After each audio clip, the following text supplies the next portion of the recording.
And welcome everybody, it's Dan, we're live, hope you're well today, and welcome to a Business Growth Show. This is the second time this week, I don't know what's going on. We were going to run with the crypto show, but we were like, let's just stick with business for a little bit, and maybe we'll do that next week, who knows. Anyway, in today's session, first of all, welcome, thank you very much for listening, thank you for joining. If you're watching the replays, thank you so much for that as well. Your support is always welcomed, so I appreciate it, thank you very much. Manic week again for us this week. Every week seems busier than the last, and as we're ramping up towards Christmas, and we talked about that in one of our previous podcasts, of course.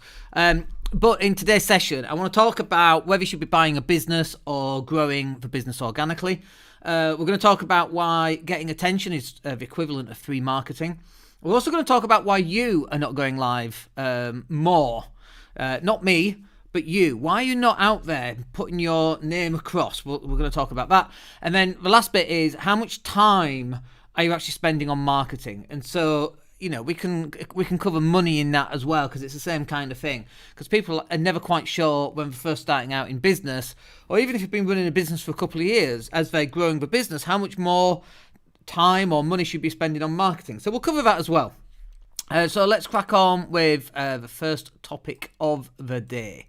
So, should you buy a business to grow faster, or should you be growing organically? Now, I find it's quite interesting because we've bought a couple of businesses, and some have worked really well and some haven't, okay? So, one of the downsides of buying somebody else's business is that you're never quite sure what you're going to get. Has the person selling it been completely honest with what's on the balance sheet and any outstanding invoices, and whether the person is going to stay or whether team members are going to leave, or are you just buying in problems? Now, the real positive sides are that when you buy a business, you're actually buying, for me, you're buying future cash flow. And really, when we're buying a business, that's what we're looking at. We're looking at what is the future cash flow for the next 12 months or 24 months or 36 months that we can acquire into my own business. And so that's a real positive aspect of buying a business. Now, interestingly for us, if it's a digital marketing agency, which is, we're always on the lookout for digital marketing agencies or anything to do with online marketing of any kind, that's what we're looking for. Now, interestingly, we've actually got all the resources that we need in-house because I'm actually deliverables first, sales second. So we always make sure we've got enough team members to deliver the deliverables, as opposed to how we used to work years and years ago when we used to own the lettings agency. We were very marketing-led and very sales-led, and so we would sell something before we had the capacity to actually implement it or deliver it. These days, that's going back 12, 15 years ago when we first started the lettings agency. Boy, was that a learning curve. These days, it's conversely done. So we're a very deliverable level company first, and then we're interested in making the sales. And that has actually worked really well for us. It actually makes it harder for us to grow as a company like that, because we are ensuring that all the people that are in place, so our profits are less, our income is less, but all the people are in place so that when we do take on a client, there's no lag time. The client, we can get stuck straight in for them. But if you're looking to buy a business, you've absolutely got to do your due diligence on what exactly it is that you're buying. And one of the big red flags for me personally when I'm looking at buying a business such as a digital marketing agency is, who's the staff? What do they do? How much money do they get paid? Like, we have an in-house staff, and so sometimes we don't want the staff because they're expensive or they're not people who we would hire. We've got a very set process for our hiring mechanism, and you'll hear me talk about mechanisms quite a lot, or systems, but we've got a very strict protocol for hiring people based on our systems. And so when you're acquiring somebody else's business, you're just getting what's already with the business, and sometimes they might not be the right people that you really want in your business. So when we're looking at buying a business, we're like, who are we getting? Like, do we want these people? And by the way, sometimes you do want them as well, because they're resources that you either haven't thought about or that they're so highly skilled that they're better than your existing team. So you can use them to bring your team up to a whole new level. And what's really interesting from my point of view is when you got those people on board and you're bringing that team up to a whole new level, when you buy the next business, you have another person, you can bring that whole team up to a certain level. So we're a big believer in investing in our team players and our employees effectively, because we want them to be highly skilled and to have lots of life experience and to be really good at what they do, of course, but also to have capacity for them to grow upwards within our business. So it works really well. So sometimes we want people from external, let me rephrase that. Sometimes we don't want people from another company. And sometimes we do need people from the company because they've got a lot of resources that they can add to our inherent skill set effectively.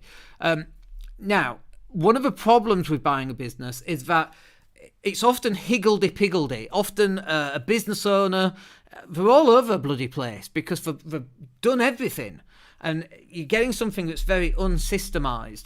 And my business is very, very systemised. Like today, we've been busy today, but I've not really spoken to anybody. I've spoken to Graham, who's one of our content coordinators, and that's it. We just gave all our clients access to copyright-free music, which is really cool, for all of their campaigns, which we paid for.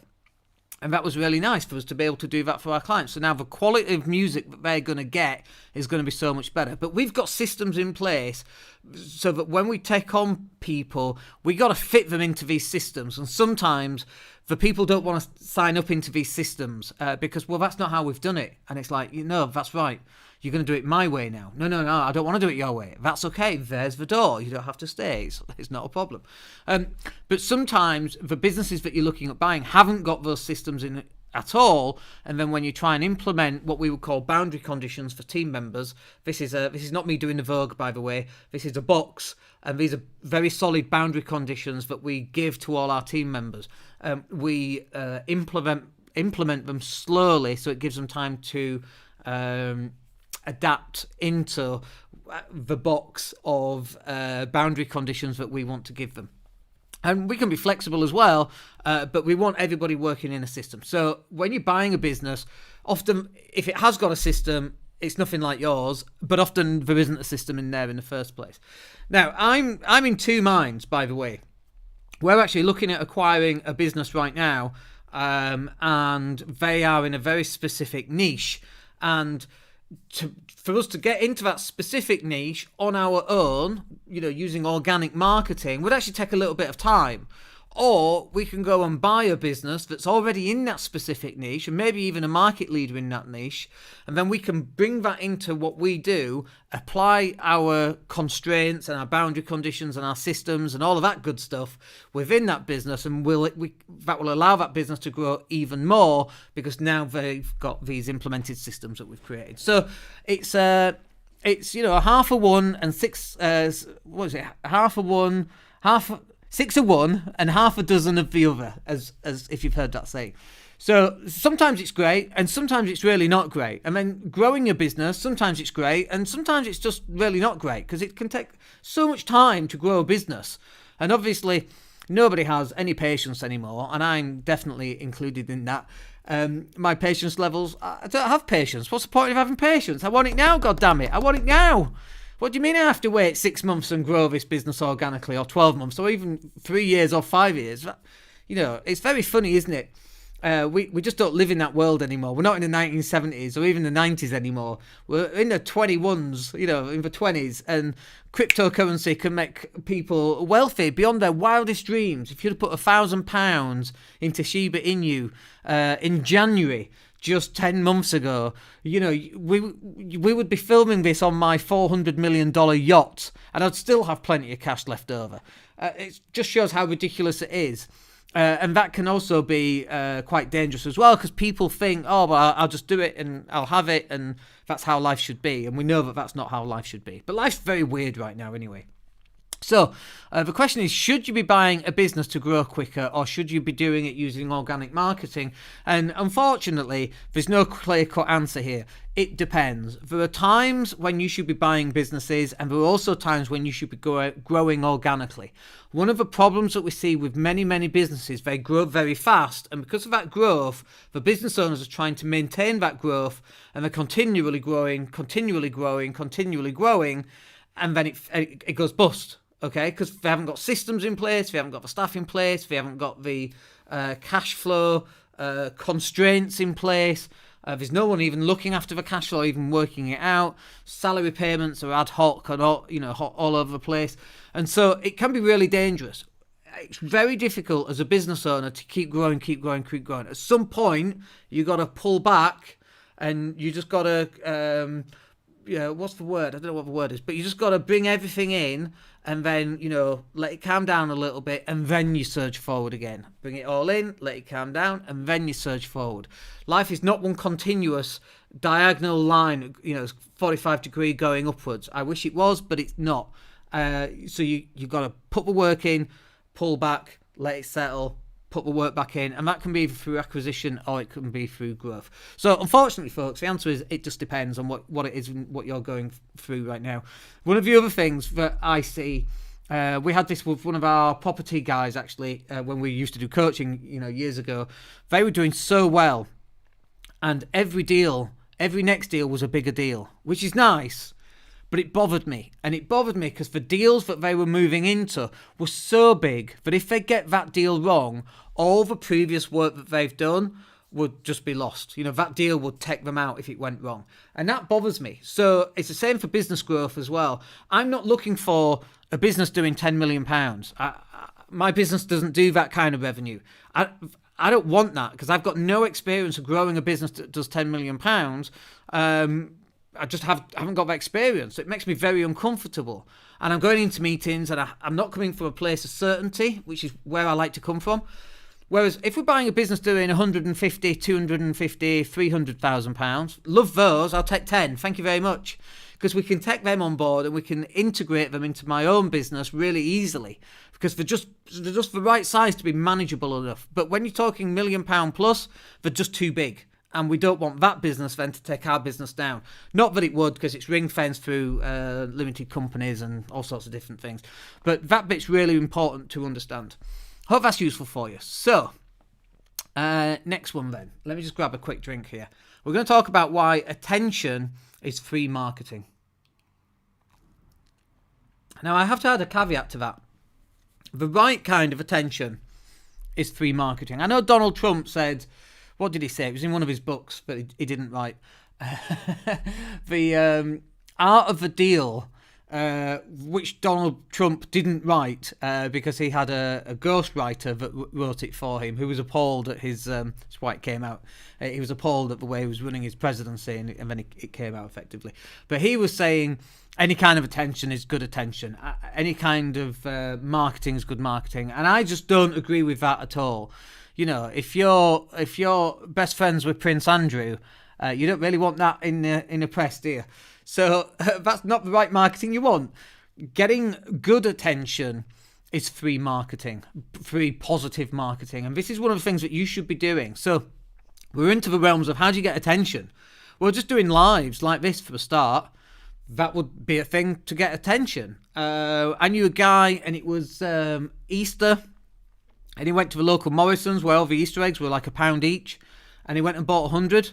And then he gave them to some kids' charity. And he had them all built up in a pyramid. He had his picture taken with his arm around the manager of Morrison's or Tesco or wherever it was he was buying them from.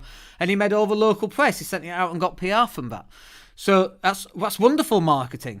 And then, of course, it's not that it was 2021 back then, but if you do that now, by the way, on one hand, that's very nice and admirable. And then on the other hand, it's all these haters coming through talking about how bad it is that you're giving kids diabetes. Because how dare you give them an Easter egg because they'll have diabetes. And obviously we know that one Easter egg does not make diabetes. But again, it's 2021 and 2022. You're just going to have to go with that, unfortunately. It's the world that we live in. If you do something really nice, a good example, by the way, is Elon Musk right now. And people will say, oh, you're a fanboy. And you know when you've lost an argument when they're calling you a fanboy? Anybody has to use name calling to win a point. It's like, oh, I think you've lost that point. Anyway, so he's obviously selling a lot of his Tesla shares right now. And people are saying billionaires don't pay tax. Well, Elon's paying 12 billion in tax, I think it is. Did you even earn 12 billion? You know, but there's lots and lots of people who hate on him because making all this money is obscene. He's paying his tax, 53% in tax, I think it is. So he's paying his tax. So you're going to have to deal with the fact that no matter what sort of attention you get, even if it's the best possible attention, that you've found a cure for cancer while saving millions of kids, you're still going to get haters coming after you. And so that's just something to be aware of, I think. But what else can you do in terms of getting more attention? So, for example, you could bring up an interview with somebody. You could do that via iTunes. You could get on stage and you can speak more. You can go to networking events and you can hand out freebies. There's many, many different ways that you can go out there and get more marketing. And it's all about you getting attention. So another really good example is, and again, by the way, some people are going to love him, some people are going to hate him. But Richard Branson dressing as a virgin bride or dressing as an air hostess, for example, like that's free attention. And I remember years ago, we're talking I must have been 24, 25, so that's 25 years ago, more or less. And there was a document, and it was, I tried to find it since, and I can't find it, but it was how Virgin have grown so quickly. And bear in mind, this is 25 years ago. So it was like really tight monetary controls. And it was free advertising and high PR.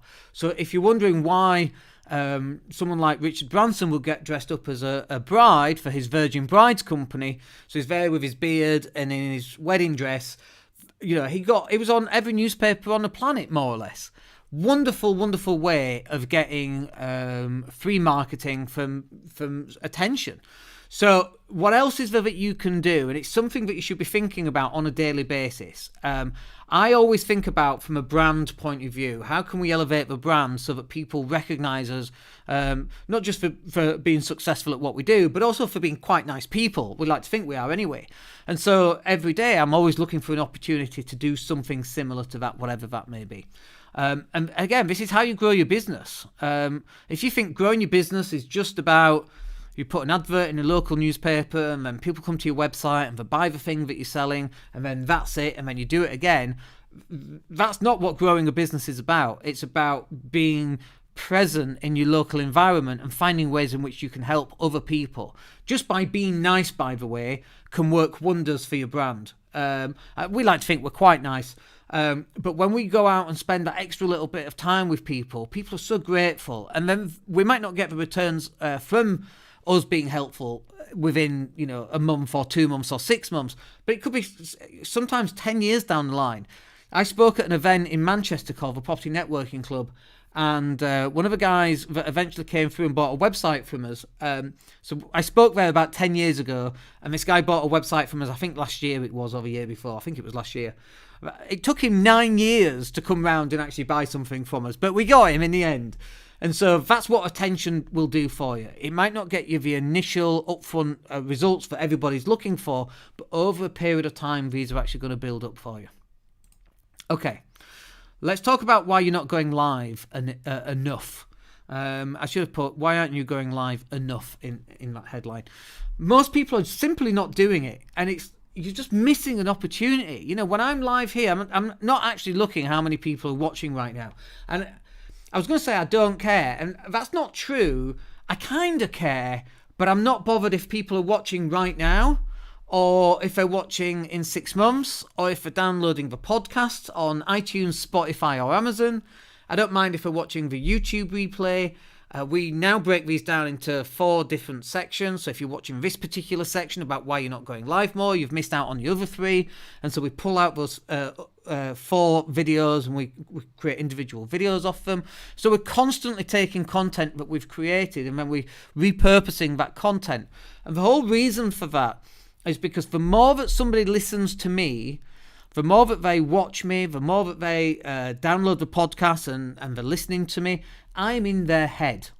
Now, if they're driving to work for 45 minutes and they're downloading this and it's a 45-minute podcast, I've now got their more or less sole attention for 45 minutes. Now, they're going to either love me or like me, I suppose. They're going to love me or like me, or they're going to go, oh, can't stand him, I'm not listening to him again. And as we've said many times, that's awesome, because now they will never waste their time with me on a phone call. But those people who like what we do, they're like, yeah, I should have a chat with Dan, maybe you can help with this, maybe you can help with that. That right there is about us getting attention. And you should be going live as much as you can. One of the really interesting things for me was looking at Gary Vaynerchuk, and if you know Gary, he runs VaynerMedia. And he puts out so much content, and he has done for the last 10 years. And it's interesting looking at Gary today and then looking at his journey for the last 10 days, because everything Gary said has come true about getting attention, about making micro pieces of content, about building awareness. And this is really what your business is about. And one of the best ways to do that is by going live. Now, sometimes people don't want to go live because they don't like the way they look, they don't like the way they sound. On the laptop screen just in front of me, I've got my monitors. I don't like the way I look either. I actually don't care. I'm not keen on the way that I sound, but I'm not listening to myself. Other people are listening. And guess what? When I go to a networking event or speak on stage, guess what I sound like? I sound like this. Nothing's changing. I don't suddenly meet up in real life and go, hello, old boy. You know, my accent is my accent. My face is my face. If I don't like it, I need to go change it. And it's all right. I can live with it. So if you're not going live, if you've not gone live yet and you're worried about going live, you're going to have to find a way of getting beyond that. So one of the easiest ways of doing it is simply to create a podcast where you're not going live on video, but it's just you and a microphone. I'm using a Rode mic here. That would work really, really well, because then you don't even have to be live. You can just pre-record whatever topic you want to talk about. And when we first started up 5 years ago, we've had over 600 episodes now. I dread to think how many hours we've actually spent recording. And I wonder how many clients we've had because of it. I reckon quite a lot. I reckon 80% of our clients came from our live content and our podcasting and so on and so forth. So people worry, I'm worried what someone might think about me. Like, I'm sure people think I'm an absolute idiot, and they might even be correct. But it's nothing to do with me. Sorry, I think that's Track and Trace. Just I got a call coming through, and I think it's Track and Trace, the old NHS. I'm going to have to tell them that I'm in Spain, not in the UK, so it's nothing to do with them. Anyway, so look, you need to bite the bullet. You need to go live a little bit more, and eventually, after your first 100 lives, you ain't going to care. I've gone live walking a bloody dog, for goodness sake. I've had podcasts sat in a cafe and you can hear the beer barrels rolling down the thing. And I even had a guy email me about that one, and I'm like, oh, here we go. It's not going to be good. And he loved it. And it's like, just goes to show it doesn't matter where you are, but it's the content that's the most important aspect. And it's absolutely true. It's all about the content and about getting people to know who you are and getting that attention.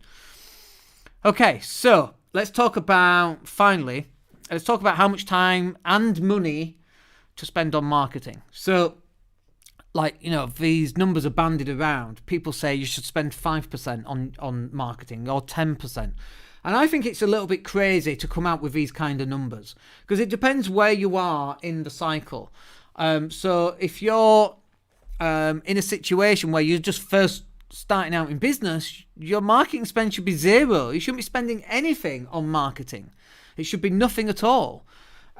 And then as you start to close clients, and obviously catch-22, if you don't market, how do you close clients? So I get that. But you go live and you got a Canva and you create your own images and you post on social media and you go networking and all that good stuff, okay? But then after a while and you start closing some clients, then you got to start ramping it up. So for example, our content marketing works incredibly well. But as well as content marketing, we do Facebook advertising and Google and YouTube ads and Twitter ads and LinkedIn ads. We do all of that. So at some point, you're going to have to bite the bullet. But before you spend money on traffic, on marketing, on clicks, you need to make sure that you've got your sales funnel in place. And if you haven't got your sales funnel, that is absolutely the very first place that you should start. Because I see it time after time, and they're just running adverts to their homepage, and then there's nothing. And then they say, oh, well, Facebook ads doesn't work, our Google ads doesn't work. And it's like, you just sent them to a generic page. That's never going to work. So to begin with, you should be spending more time on your marketing than money. And I know one's hours and the other's pounds, right? And I get that they're not the same. But you should be spending more time on marketing at the start. And that's not to say you spend less time on marketing as you're starting to generate cash, but what you do is you move the money over to paid advertising, so you're reaching a much bigger audience. So if you're first starting out in business, you want to be just, if you're first starting out, how many customers have you got anyway? Not many, I'm guessing. So what else are you doing? You're not doing accounting because you've got no accounts to do because you've not sold anything. You're not delivering the product. You're not doing anything effectively. Twiddling your thumbs and pretending to be a businessman or woman, maybe. But at the very start, you've got lots of time on your hands, and that time should be best spent going to networking events, creating Zoom meetings, going live, doing podcasts, and so on and so forth. That time is invaluable for you to grow your business. As you start generating cash, you should still be doing that, but now you should be buying into creating some kind of funnel, some marketing funnel, some sort of sales funnel, and then when that's in place, then you should start driving traffic into that funnel and use paid advertising for that via Facebook ads, Google ads, YouTube, Twitter, LinkedIn, TikTok, Snapchat, I don't know, whatever else, Instagram. There are so many different ways of doing it. Sponsorships, a dreadful idea, don't do sponsorships. But lots of different ways in which you should be doing it. But if you're right at the very start of your journey, you should be spending more time going live and more time reaching out to individuals via email, via text, by phone, not mass texting everybody, because that's illegal anyway, I think, in the UK these days, but making contacts with people. Hey, Bob, we've not spoken for 4 years. What are you up to? Want to meet for coffee? Like, what else are you going to do? If you're right at the start of your business, yeah, I'll meet for coffee. And then you meet up, you share stories, and then, so Bob, do you know anybody else that might be interested in me selling this stuff? And he might know a couple of people. And then there you go, that's one of your customers. That's how you should be working in your business. Anyway, look, I hope that's really useful. We've rushed through those a little bit today. It kind of feels like, but we've been going for almost 30 minutes, so maybe we haven't.